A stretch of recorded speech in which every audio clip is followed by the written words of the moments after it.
The salvage ship Harmony's Edge moved slowly through the dark space around the broken ships. Dae-ho Kim stood on the bridge looking out at the mess of twisted metal that floated in front of them. 8 months ago, this had been the Valkyrie trade fleet. Now it was just junk spinning in the cold void. "Foreman Kim, we have good readings from the big cargo ship," called out Beo-ra Lee from her station. She was his second in command and had been working salvage for 5 years. "Looks like the hull is still solid in some sections." Dae-ho nodded and walked over to look at her screen. The cargo freighter was huge, maybe 3 times the size of their own ship. Most of it was torn apart from the pirate attack, but some parts still looked intact. That meant there might be something worth taking. "Any life signs?" he asked. Ba-ora shook her head. "Nothing on the scanners." Been dead space for months now. Dae-ho had seen this before. Pirates would hit a trade convoy, take what they wanted, and leave the rest to drift. The Valkyrie were good traders, but not great fighters. When the pirates came, most crews would run if they could. The ones who couldn't run usually didn't make it. "Taemin, get the boarding gear ready," Dae-ho called to the young engineer. "So Young, make sure the medical bay is set up in case we find any survivors." Dr. So Young Choi looked up from her tablet. "After 8 months? Dae-ho, if anyone was alive in there, they would be long dead by now." "Maybe," Dae-ho said, "but we check anyway. That's what we do." The crew of the Harmony's Edge was small but good at their job. They found dead ships and took anything useful from them. It wasn't the most exciting work, but it paid well and kept them traveling between the stars. Dae-ho had been doing this for 10 years, ever since the war ended, and he needed a new life. 2 hours later, they were floating through the dark corridors of the Valkyrie freighter. Their lights cut through the blackness as they moved deeper into the ship. The artificial gravity was still working in some sections, which made walking easier, but also meant the power core was still active. "This place gives me the creeps," Taemin said through the cum. He was checking the engine room while the others explored the cargo areas. "All these ships feel strange when they're empty," Ba-ora replied. "Like ghosts live here now." Dae-ho didn't believe in ghosts, but he understood what she meant. Dead ships had a feeling to them. The air was too still. The sounds were too quiet. Everything felt like it was waiting for something that would never come. They had been searching for 3 hours when So Young found something unusual. "Dae-ho, you need to see this. Level 7, Section C, there's some kind of containment bay here." Dae-ho made his way down to where So Young was waiting. The door to the bay was made of thick metal and had warning signs in the Valkyrie language. Through a small window he could see inside. "What is that?" Ba-ora asked as she joined them. Inside the bay was a creature unlike anything Dae-ho had ever seen. It looked like the dragons from old Earth stories, but smaller, maybe the size of a horse. Its scales were a dull gray color, and it was lying in the corner like it was sleeping. But something about the way it was positioned looked wrong. "Is it alive?" Taemin asked. So Young checked her scanner. "Yes, but barely. Life signs are very weak." Dae-ho studied the creature through the window. Its ribs were showing through its skin, and its breathing was slow and shallow. This was not a healthy animal. "Look at this," Ba-ora said, pointing to a control panel next to the door. "The feeding system is still working. There's food and water being delivered automatically." "But it's not eating," So Young said. "Look at the floor. There's food everywhere, but none of it has been touched." Dae-ho felt something cold in his stomach. He had seen this before, but not in animals. During the war, some soldiers would just stop eating when they lost everyone they cared about. They would waste away even when food was right in front of them. "Can we get inside?" he asked. Worked on the control panel for a few minutes. "Yes, but the system says this bay was sealed during an emergency. Whoever put this creature in here meant to keep it safe." "Safe from what?" "Pirates, probably. Look at the timestamp. This was sealed right when the attack started." Dae-ho understood now. When the pirates came, someone had put this creature in the safety bay to protect it. They probably planned to come back after the danger was over. But they never did. The door opened with a soft hiss. The creature didn't move as they entered the bay. Its large eyes opened and looked at them, but there was no fear or curiosity in them, just sadness so deep it made Daeho's chest hurt. "Hello." "There," So Young said softly, moving slowly toward the creature. "We're not going to hurt you." The creature watched her but didn't react. It was like looking at someone who had given up on everything. "What kind of animal is this?" Taemin asked. "I think it's a draconic," Bora said, checking her tablet. "They're intelligent, like really intelligent. Some people say they're as smart as humans. If it's that smart, then it knows what happened to its family." Daeho said quietly. They all looked at the creature with new understanding. This wasn't just an animal that was sick. This was someone who was grieving. So Young ran her scanner over the creature. Severe malnutrition and dehydration, but no injuries from the attack. Whoever sealed it in here did a good job protecting it. "How long can it survive like this?" Daeho asked. "At this rate, maybe a week, 2 weeks if we're lucky." Daeho knelt down a few feet away from the creature. Its eyes met his, and he saw something that reminded him of his own dark days after the war. The look of someone who had lost everything and didn't want to keep going. "We can't leave it here," he said. "Daeho," Bora said carefully, "you know the rules about taking alien life forms. There could be legal problems. It's going to die if we leave it. It might die anyway. And if we take it, we could get in serious trouble with the authorities." Daeho looked at the creature again. Its breathing was getting weaker even as they watched. In a day or two, it would be gone. Another casualty of the pirate attack. Just 8 months too late, but something in those ancient, sad eyes made him think of his wife Hyjin and how she used to look at stray animals. She always said that sometimes you have to do what's right, even when it's not easy. "Prep the medical bay," he told So Young. "We're taking it with us." "Daeho," Taemin started to protest. "We're taking it," Daeho said again, his voice firm. "I won't leave another being to die alone if I can help it." The creature, who they would later learn was named Kaijun, didn't resist as they carefully moved it to their ship. It seemed to accept whatever was going to happen with the same quiet resignation it had shown for months. As they prepared to leave the dead Valkyrie freighter behind. Daeho wondered if they were saving the creature or just prolonging its suffering. But he knew they had to try. Sometimes trying was all you could do.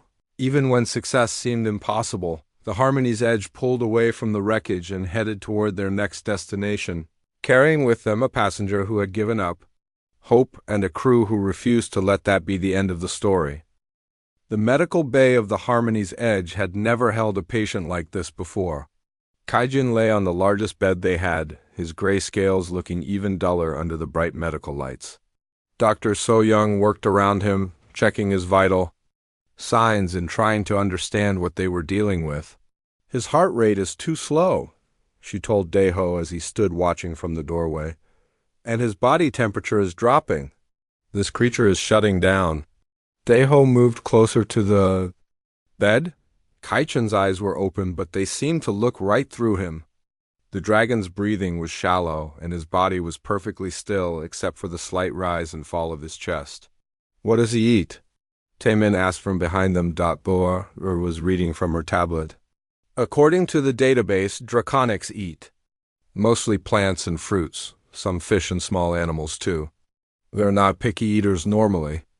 "Normally," So Young repeated. "But there's nothing normal about this situation." They had moved Kaijun to their ship 6 hours ago. In that time, he had not moved from the position they placed him in. He hadn't made a sound. He hadn't even blinked. Very often, it was like looking at a living statue. "Let's try feeding him," Daeho said. "Start with something simple." So Young brought a bowl of water and some basic nutrients that should work for most alien species. She placed the bowl near Kaichen's head and waited. The dragon looked at the bowl for a moment, then turned his head away. "Come on," she said gently. "You need to drink something." Kaijun closed his eyes. They tried different approaches over the next few hours. Taemin brought fresh fruit from their food stores.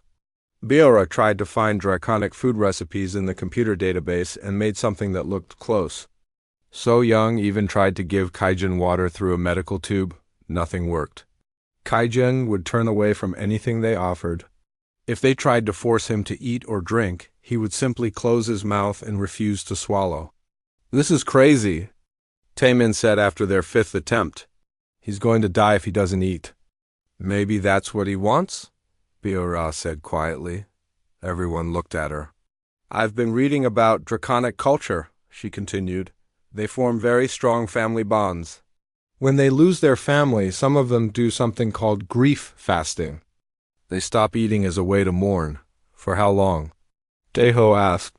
"Usually until they die.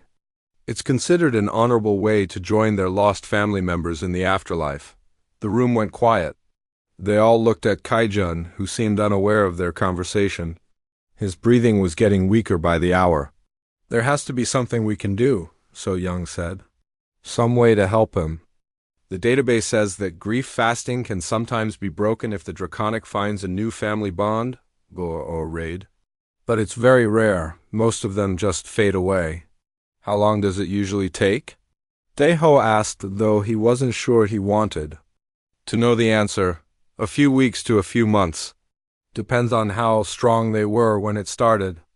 Daeho did the math in his head. Kaijun had been alone for 8 months. The fact that he was still alive at all was amazing. But it also meant he was running on nothing but willpower, and that willpower was almost gone. "We need to contact the draconic authorities," So Young said. "They might know how to help him." "The nearest draconic colony is 3 months away," Biora replied. "And that's if we go there directly. He doesn't have 3 months. Daeho sat down in the chair next to Kaichun's bed. The dragon's eyes opened and looked at him. For just a moment, Daeho thought he saw something flicker in those ancient eyes. Not hope, exactly, but maybe curiosity. "What if we don't try to?" "Feed him?" Daeho said suddenly. "What do you mean?" So Young asked. "What if we just sit with him, let him know he's not alone?" "Daeho, he needs food and water. If we don't at least try to feed him, he'll be dead in days. He's going to be dead in days anyway if he keeps refusing everything we offer." Daeho reached out slowly and touched Kaichun's front leg. The dragon didn't pull away. "Maybe what he needs isn't food. Maybe what he needs is to know that someone cares about him." The others weren't convinced, but they were out of other ideas. So Young continued to monitor Kaichun's health while Ba-er researched everything she could find about draconic psychology. Taemin kept the ship running and tried not to think about the dying creature in the medical bay. Daeho started spending more time sitting with Kaijun. He would bring his meals to the medical bay and eat while talking to the dragon. He told him about Earth and about his family. He talked about his wife Haijin, who had died in a transport accident 5 years ago. He talked about his children, who were grown now and had their own lives on different planets. "I know what it's like to lose everyone," he said to Kaijun one evening. "After Haijin died, I didn't want to eat either. Didn't want to do anything. My kids were worried about me, but I just wanted to disappear." Kaichun's eyes were focused on Daeho's face as he spoke. "But you know what I learned? Dying doesn't bring them back. It doesn't honor them. Living does. Finding new reasons to keep going does." The dragon blinked slowly, but otherwise didn't respond. Days passed. Kaijun grew weaker. His breathing became more labored and his body temperature continued to drop. So Young was amazed that he was still alive, but she warned Daeho that it couldn't last much longer. "His organs are starting to shut down," she said on the 10th day. "I'm surprised he's made it this long." Daeho nodded but didn't leave his spot next to Kaichun's bed. He had been spending almost all his free time in the medical bay, talking to the dragon, or just sitting quietly with him. "You don't have to do this alone," he said softly. "Whatever you're carrying, whatever you're mourning, you don't have to carry it by yourself." Kaichun's eyes moved to look at Daeho. For a moment, the human thought he saw something different in them. Not the empty sadness that had been there for days, but something that might have been recognition. That night, Daeho fell asleep in his chair next to Kaichun's bed. He had been doing this more often lately, not wanting the dragon to be alone if the end came. His dreams were filled with memories of his wife and the dark months after her death when he had almost given up too. When he woke up the next morning, something had changed. Kaijun was sitting up for the first time since they had rescued him. The dragon was looking directly at Daeho with eyes that seemed more alert than they had been in days. "Good morning," Daeho said softly. Afraid to move too quickly and startle him, Kaijun tilted his head slightly, still watching the human's face. His breathing seemed a little stronger, though he was still terribly thin and weak. Daeho reached for his breakfast, the same simple meal he brought every day: rice, vegetables, and a piece of fruit. He started to eat while talking quietly to Kaijun about his plans for the day. Then something happened that made Daeho's heart skip. Kaijun leaned forward slightly and sniffed at the food. It was the first interest he had shown in anything since they found him. Moving very slowly, Daeho held out a small piece of fruit. Kaijun looked at it, then at Daeho's face, then back at the fruit. The moment stretched between them like a bridge being built one careful step at a time. Finally, Kaijun opened his mouth and took the piece of fruit from Daeho's hand. He chewed it slowly and swallowed.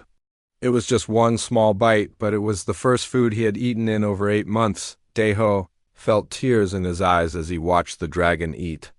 It wasn't much, but it was a beginning. Maybe, just maybe, they had found a way to bring Kaijun back from the edge of despair. The dragon looked at Daeho again, and this time there was definitely something different in his eyes. Something that might have been the first tiny spark of hope. Word spread quickly through the small ship that Kaijun had eaten something. By the time Daeho finished his breakfast, So Young was already running new scans and Beor was updating her research notes. Everyone was excited about this small victory. His vital signs are a little stronger, So Young reported. Not much, but it's the first improvement we've seen.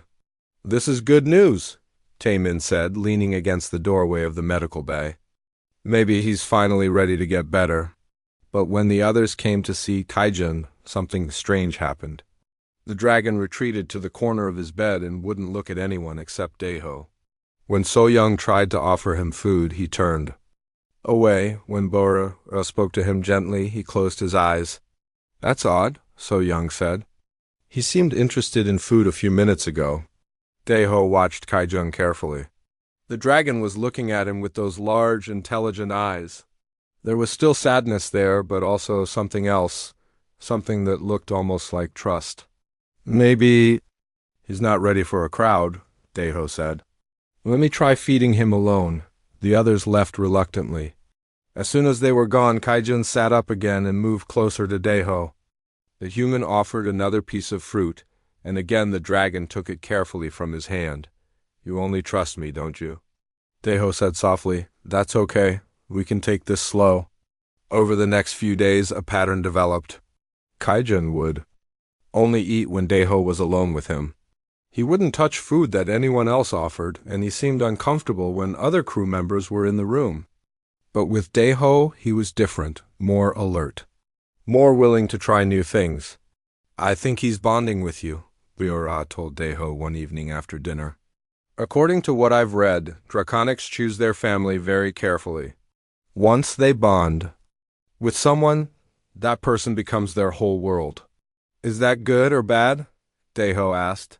For him, it's probably the only thing keeping him alive.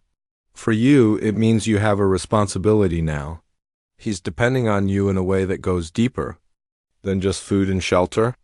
Daeho thought about this as he prepared Kaijun's evening meal. The dragon had been eating more each day, but only small amounts and only from Daeho's hand. It was like he needed to make sure the food was safe, not just physically but emotionally. When Daeho entered the medical bay, Kaijun was waiting for him. The dragon had started doing this, positioning himself so he could see the door when Daeho came in. His tail would move slightly when he saw the human, the first sign of happiness they had seen from him. Hello, friend, Daeho said, sitting in his usual chair. How are you feeling today? Kaijun made a soft sound, the first vocalization he had made since they found him. It was barely a whisper, but it sounded almost like a greeting. Did you just say hello to me? Daeho asked, smiling. The dragon tilted his head and made the sound again. His eyes were brighter than they had been since the rescue, and his breathing was definitely stronger. Daeho started talking while he prepared the food. He told Kaijun about his day, about the asteroid field they were navigating, about the strange signal they had picked up from a distant planet.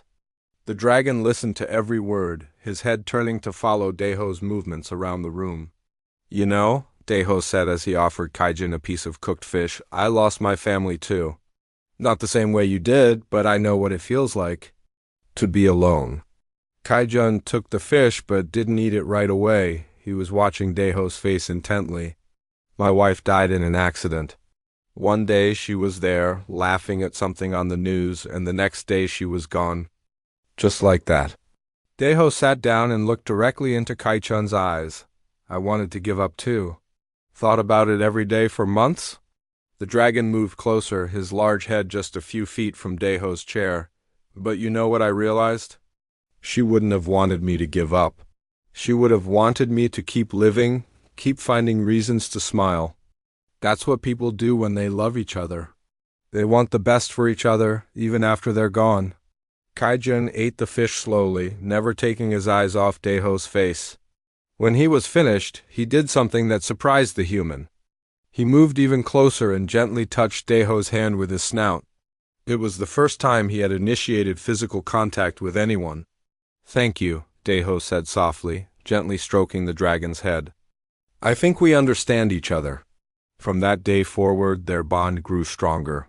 Kaijun began following Daeho around the ship when he was strong enough to walk.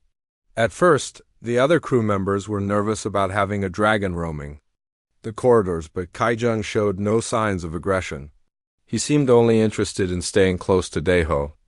"It's like having a very large, very intelligent dog," Taemin observed one day as he watched Kaijun settle down in the corner of the engine room while Daeho worked. "Dogs don't usually breathe fire," So Young pointed out. "I haven't seen him breathe fire," Biora said. "Maybe he's too weak still, or maybe he just doesn't want to." "Let's hope it stays that way," Taemin muttered. But Kaijun seemed to have no interest in causing trouble. He was content to watch Daeho work and occasionally make soft sounds that sounded almost like conversation. When Daeho talked to him, the dragon would respond with different tones and pitches, as if he was trying to communicate in his own language. "I think he's learning to understand us," Daeho told the others one evening. "Watch this." He looked at Kaijun, who was lying on a specially made bed in Daeho's quarters. "Kaijun, where's So Young?" The dragon lifted his head and looked toward the medical bay. "Where is Taemin?" Kaijun looked toward the engine room. "Amazing," Ba-Ura said. "He's not just following you around. He's actually learning about the ship and the crew." So Young ran more scans and was pleased with what she found. "His health is improving steadily. He's gained some weight, his organ function is getting better, and his energy levels are higher. Whatever you're doing, Daeho, it's working." But their success brought new challenges. As Kaijun got stronger and more alert, he also became more protective of Daeho. When strangers came aboard for trade or when they docked at stations, Kaijun would position himself between Daeho and the newcomers. He never showed aggression, but his presence was definitely intimidating. "We need to think about what happens next," Ba said one evening as they sat in the common area. Kaijun was lying next to Daeho's chair, his large head resting on his paws. "He's getting better, which is wonderful. But he can't stay with us forever." "Why not?" Daeho asked. "Because he's not human and he's not a pet. He's an intelligent being who needs to be with his own kind. There are laws about this sort of thing." Daeho looked down at Kaijun, who was watching the conversation with alert eyes. The dragon had come so far from the dying creature they had found. He was eating regularly now, moving around the ship, even showing signs of playfulness when he and Daeho were alone. "What if his own kind can't help him the way we have?" Daeho asked. "What if they can help him even more?" Laura countered. "Daeho, you've done an amazing thing here. You've saved his life, but he needs more than just survival. He needs a future." That night, Daeho lay in his bed thinking about Bara's words. Kaijun was sleeping on his makeshift bed nearby, breathing steadily and peacefully. The dragon had nightmares sometimes, soft whimpers and movements that suggested he was reliving the attack on his ship. But they were getting less frequent as time passed. "What do you want, friend?" Daiho asked quietly. "Do you want to stay with us, or do you want to find others like you?" Kaijun opened one eye and looked at him. In the dim light of the room, the dragon's expression was unreadable. But there was something in his gaze that suggested he understood. The question, even if he couldn't answer it in words, the next morning brought news that would force them to make a decision sooner than expected. Biara had been monitoring communications channels and had received a message that changed everything. "There's a draconic rescue ship in this sector," she announced. "They're looking for survivors from the Valkyrie convoy. Specifically, they're looking for a young male named Kaijun." Daiho felt his heart sink as he looked at the dragon, who was eating breakfast from his hand as he did every morning. Kaijun looked up at him, sensing the change in mood. "They want him back?" Daiho said. "It wasn't a question." "They want to help him," Baora corrected. "These are his people, Daiho. They know how to care for draconics better than we do." Daiho nodded, but inside he felt like he was losing a family member all over again. Kaijun had become such a big part of his daily routine, such an important part of his life. The thought of giving him up was almost unbearable, but he knew Baora was right. Kaijun deserved to be with others who could understand him completely, who could give him the kind of life a dragon should have. "When will they be here?" he asked. 2 days, Baora said softly. "I'm sorry, Daiho. I know this is hard." Daiho looked at Kaijun, who was still watching him with those intelligent, trusting eyes. The dragon didn't know that their time together was about to end. He didn't know that in 2 days everything would change again.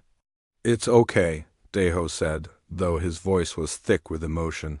"He needs to be with his own kind. We always knew this day would come." But as he spoke the words, Daiho wondered if either of them was really ready for what was about to happen. The news about the draconic rescue ship changed everything aboard the Harmony's Edge. Daiho tried to act normal, but Kaijun was too intelligent not to notice that something was different. The dragon stayed closer to Daiho than usual and seemed more alert to every sound and movement on the ship. "He knows something is happening," so Young observed as she watched Kaijun follow Daiho into the medical bay for his daily checkup. "Dragons are very sensitive to emotions," Biora said, reading from her research files. "He can probably sense that everyone is worried about something." Daiho tried to keep his usual routine with Kaijun. They had breakfast together, walked around the ship, and spent time in the engine room where Kaijun liked to watch Taemin work. But there was a tension in the air that the dragon clearly felt. That afternoon, everything changed when pirates attacked a mining station 3 hours away. The distress call came through on all emergency channels, and Daiho knew they had to respond. It was the right thing to do, and it was also the law. "How many pirate ships?" Daiho asked as Biora worked a communications panel. 3 medium fighters against 1 mining platform. "The miners don't have much in the way of weapons." "And we have even less," Taemin said grimly. "Our ship isn't built for fighting." Daiho made the decision anyway. "Set course for the mining station. We can't let those people die." As the Harmony's Edge changed course, Kaijun became agitated. He had never been on a ship during combat, and the energy weapons charging and the crew running around preparations scared him. He stayed close to Daiho, making soft whimpering sounds. "It's okay," Daiho told him. "We're going to help some people who are in trouble." When they arrived at the mining station, the situation was worse than they had expected. The pirates had disabled the station's main power and were systematically destroying the mining equipment. Worse, they had trapped most of the miners inside the facility and were threatening to blow it up if anyone interfered. "We need a distraction," Baora said as they watched the pirate ships circle the station. "Something to get their attention. Away from the miners." "Our weapons won't do much against their shields," Taemin reported from the engineering station. Daiho was thinking about their options when Kaijun did something unexpected. The dragon moved to the front of the bridge and looked out at the pirate ships. His body began to glow with a soft blue light, and the air around him seemed to shimmer. "What is he doing?" So Young asked. "I don't know," Daeho replied, but he had a feeling they were about to find out. Suddenly the lights on the bridge flickered. Then the entire ship's electrical system surged.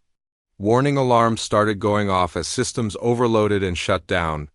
"He's generating some kind of electromagnetic field," Taemin shouted over the noise. "It's affecting our electronics." "The pirate ships," Bo-Ra called out, pointing at the view screen. "Look at the pirate ships." The 3 pirate vessels were having the same problems the Harmony's Edge was experiencing. Their lights were flickering, their weapons were powering down, and they seemed to be losing control of their flight systems. "Kaijun is doing this," Daeho realized. "He's disrupting their electronics somehow." The dragon glowed brighter, and the electromagnetic pulse grew stronger. One by one, the pirate ships went dark and began drifting helplessly in space. Without their weapons and engines, they were no longer a threat to anyone. "The miners are launching escape pods," Bo-Ra reported. "They're getting away while the pirates are disabled." Within minutes, the mining station was empty and the workers were safe. The pirate ships were still floating dead in space, their crews probably working frantically to restore power. Kaijun stopped glowing and collapsed on the bridge floor, breathing heavily. The effort had exhausted him, but his eyes were bright with something that looked like pride. "That was incredible," Taemin said, staring at the dragon. "I had no idea Draconics could do that." "Neither did I," Bo-Ra admitted. "This isn't in any of the files I've read." Daeho knelt next to Kaijun and gently stroked his head. "You saved those people," he said softly. "You're a hero." The dragon made a soft rumbling sound that almost sounded like purring. For the first time since they had found him, Kaijun looked truly happy. As they helped the rescued miners transfer to a rescue ship that arrived a few hours later. Word of what had happened spread quickly. The miners wanted to thank Kaijun personally, and several of them brought gifts of food and small trinkets. "I've never seen anything like it," said Mei-Jin, the mining station supervisor. "That dragon of yours saved 50 people today. He's not really mine," Daeho said, though the words hurt to say. "He's just staying with us for a while." But as he watched Kaijun interact with the grateful miners, Daeho saw something new in the dragon's behavior. Kaijun was still cautious around strangers, but he no longer seemed afraid of them. When the miners spoke to him kindly, he would bob his head in what looked like a polite greeting. "He's gaining confidence," So Young observed. "A few weeks ago, he wouldn't even look at anyone but you. Now he's comfortable around other people." That evening, as they traveled toward their meeting with the Draconic rescue ship, Daeho sat with Kaijun in his quarters. The dragon was lying on his bed, looking more relaxed than Daeho had ever seen him. "You surprised me today," Daeho said. "I didn't know you could do that electromagnetic thing." Kaijun lifted his head and made a series of soft sounds that almost sounded like he was trying to explain. "I wish I could understand what you're saying," Daeho said. "But I think I get the general idea. You wanted to help those people." The dragon moved closer and gently touched Daeho's hand with his snout, the way he did when he wanted to show affection. "You know the Draconic ship will be here tomorrow," Daeho said quietly. "They're going to want to take you with them." Kaijun's eyes grew sad, but he didn't pull away. "They can give you things I can't," Daeho continued. "Other dragons to talk to. A real home, a future with your own kind." The dragon made a soft whimpering sound and pressed closer to Daeho. "I don't want you to go either," Daeho admitted, his voice breaking slightly. "These past few weeks have been the happiest I've been since Haijin died. You've given me a reason to get up in the morning, a reason to care about something again." Kaijun looked up at him with those large, intelligent eyes, and Daeho could see understanding there. The dragon knew what was coming, and he was scared too. "But this isn't about what I want," Daeho said, gently stroking Kaijun's head. "This is about what's best for you. And what's best for you is to be with others who can understand you completely." That night, Daeho had trouble sleeping. He kept thinking about the empty space that would be left in his life when Kaijun was gone. The dragon had become such an important part of his daily routine that he couldn't imagine the ship without him. Kaijun seemed to be having similar thoughts. The dragon barely slept, instead choosing to stay awake and watch Daeho. Several times during the night, Daeho woke up to find those large eyes looking at him in the darkness. The next morning, the draconic rescue ship Starsong appeared on their sensors. It was beautiful, with flowing lines that reminded Daeho of Kaijun's graceful movements. The ship was much larger than the Harmony's Edge, and obviously built by a species that valued both function and beauty. They're requesting permission to come aboard, the Aura announced from the bridge. Daeho looked at Kaijun, who was standing beside him. The dragon's body was tense, and his breathing had quickened. He was afraid, but he was also curious. This would be the first time he had seen others of his kind since losing his family. "Tell them they're welcome," Daeho said as they prepared to meet the draconic delegation. Daeho wondered if he was making the right choice. Kaijun had come so far from the dying creature they had found. He was healthy now, confident even. Heroic, but he was also deeply bonded to Daeho and the crew of the Harmony's Edge. "Whatever happens," Daeho told Kaijun as they waited in the docking bay, "I want you to know that these have been the best weeks of my life. You saved me just as much as I saved you." The dragon pressed against Daeho's side, and together they waited to see what the future would bring. The healing that had started in the darkness of a dead ship was about to face its greatest test, and neither of them knew what would happen when two worlds met in the space between the stars. The airlock doors opened with a soft hiss, and 3 dragons entered the docking bay of the Harmony's Edge. Daeho had never seen healthy draconics before, and the sight took his breath away. Their scales shimmered with colors that seemed to shift in the light, and they moved with a grace that made them look like they were dancing through the air. The largest dragon was ancient, her silver scales catching the light like mirrors. Behind her came 2 younger dragons, one with deep blue scales and another with scales that seemed to change from green to gold depending on the angle. Kaijun pressed closer to Daeho's side, making a soft whimpering sound. The sight of his own kind after so many months alone was overwhelming. "I am Elder Marie," the silver dragon said, her voice like music. "This is Jun Seo, our healer, and Yunji, our cultural guide. We have come for the lost one." Her eyes moved to Kaijun, and her expression changed from formal politeness to shock. "By the ancient songs," she whispered, "he is alive." "Barely," Jun Seo said, moving closer to examine Kaijun. "His scale color is all wrong, and he is much too thin." "How long has he been in grief fast?" 8 months when we found him, so young," answered. "He had stopped eating completely." "Impossible," Mary said firmly. "No dragon survives grief fast for 8 months. The body cannot endure it." "He was very close to death when we rescued him," Daeho said. "It took weeks before he would eat anything at all." Mary looked at Daeho with new interest. "You are the one who broke his fast?" "I just sat with him, talked to him. Let him know he wasn't alone." The elder dragon studied Daeho carefully, then looked back at Kaijun. "This is unprecedented. Grief fast is broken only by family bonds or the passage to the next life. There is no other way."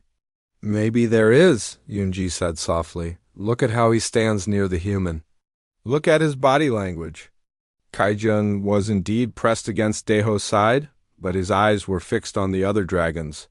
There was longing in his gaze, but also fear. These were his people, but they were strangers too. "Kaijun," Mary said gently, switching to the musical language of the Draconics, "we have come to take you home." The young dragon lifted his head and replied in the same musical tones. His voice was rusty from months of silence, but the words were clear. What did he say? Daeho asked. Mary's expression was troubled. "He says this is his home now? He says you are his family?" A tense silence filled the docking bay. The dragons looked at each other, communicating in rapid musical phrases that the humans couldn't understand. "This complicates things," Mary finally said. "According to galactic law, Kaijun must be returned to draconic custody. But according to our customs, family bonds cannot be broken by force." "What does that mean?" Ra asked. It means we have a problem, Genesio said. If Kaijun has truly bonded with you as family, then taking him against his will would be like kidnapping a child from his parents. Marie walked closer to Kaijun, speaking to him in gentle tones. The young dragon responded, his voice growing stronger as he spoke. The conversation went on for several minutes, with the elder dragon asking questions and Kaijun answering. He tells me about the dark time, Mary said to Deho, how he wanted to join his lost family in death, how you sat with him and shared your own pain, how you gave him reasons to live again. I just did what anyone would do, Deho said. No, Mary said firmly, what you did was extraordinary. Most beings would have tried to force him to eat, to live. You understood that healing comes from within, not from outside pressure. Kaijun moved away from Deho's side and approached the other dragons. He sniffed them carefully, and they responded with gentle touches and soft musical sounds. It was clear that he was happy to see others of his kind, but he kept looking back. At Deho, he is torn, Inji observed. Part of him wants to be with us, but part of him belongs to you now. What if he comes with us? Deho suggested. Just for a visit? He could spend time with other dragons, learn about his culture, and then decide what he wants to do. Mary considered this. That might work, but there are legal issues. Your ship is not equipped for long-term draconic care, and there are regulations about keeping intelligent alien beings. Then what do we do? So Young asked. The answer came from an unexpected source. Kaijun himself began speaking in his musical language, his voice growing more confident as he continued. The other dragons listened intently, occasionally asking questions or making encouraging sounds. He has a proposal, Mary said when Kaijun finished. He wants to serve as a cultural ambassador between our peoples. He would spend time with both groups, helping humans and dragons understand each other better. Is that possible? Deho asked. It is unprecedented, Genesio said. But so is everything about this situation. Marie was quiet for a long moment, thinking. There have been talks about establishing better relations between our species. Having someone who understands both cultures could be very valuable. What would that mean for Kaijun? Deho asked. He would split his time, Inji explained. Part of the year with the draconic colonies, learning about his heritage and helping our people understand humans. Part of the year with you, learning about human culture and helping your people understand us. Kaijun moved between the two groups, touching each of the dragons with his snout and then returning to press against Deho's side. His meaning was clear. He wanted both families. It would be a difficult life, Mary warned. Always traveling, always between two worlds. Are you sure this is what you want, young one? Kaijun replied in his musical language, his voice strong and certain.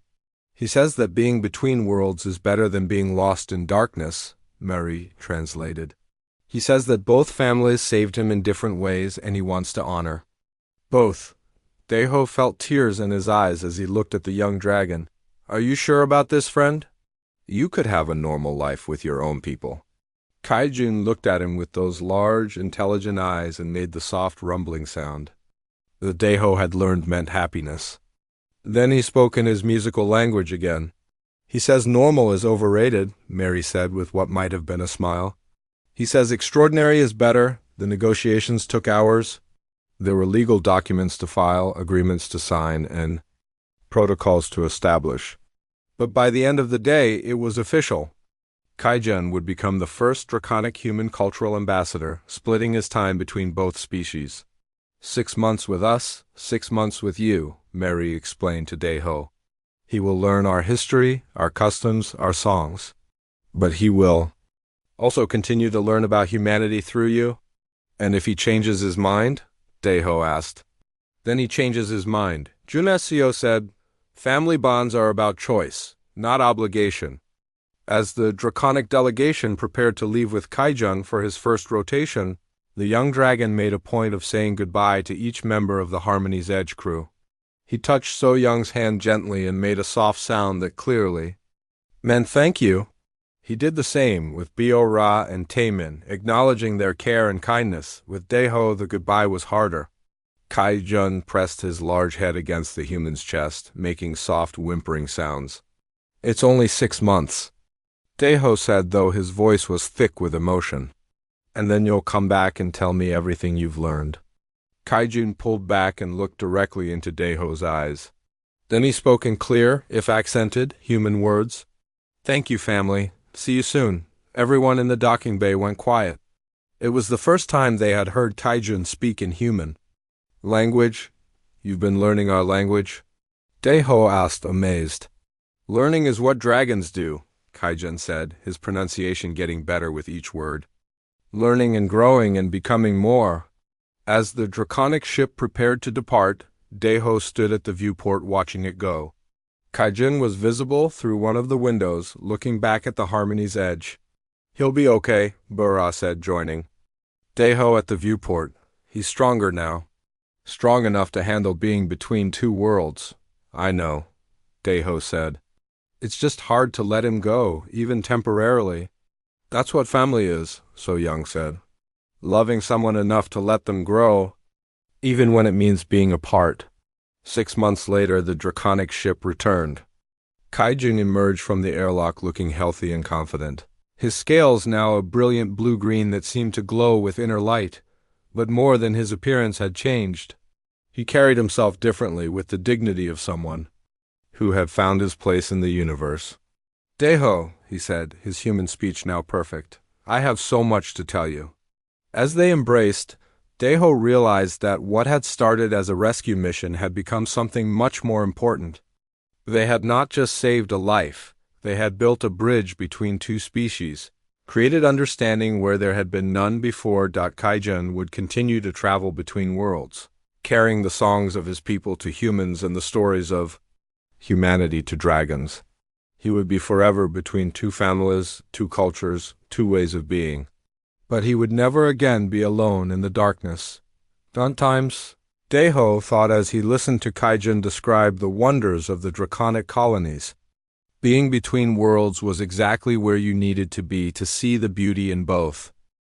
The Harmony's Edge set course for their next salvage operation, but they were no longer just a crew. They were a family that had grown to include a dragon, and through him an entire species.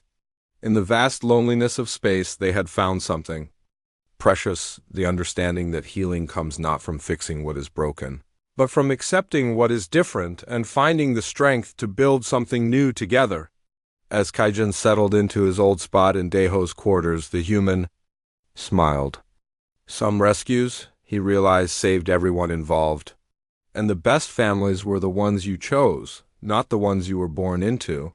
In the end, that was the most human thing of all, the ability to look at someone completely different and see not an alien, but a friend.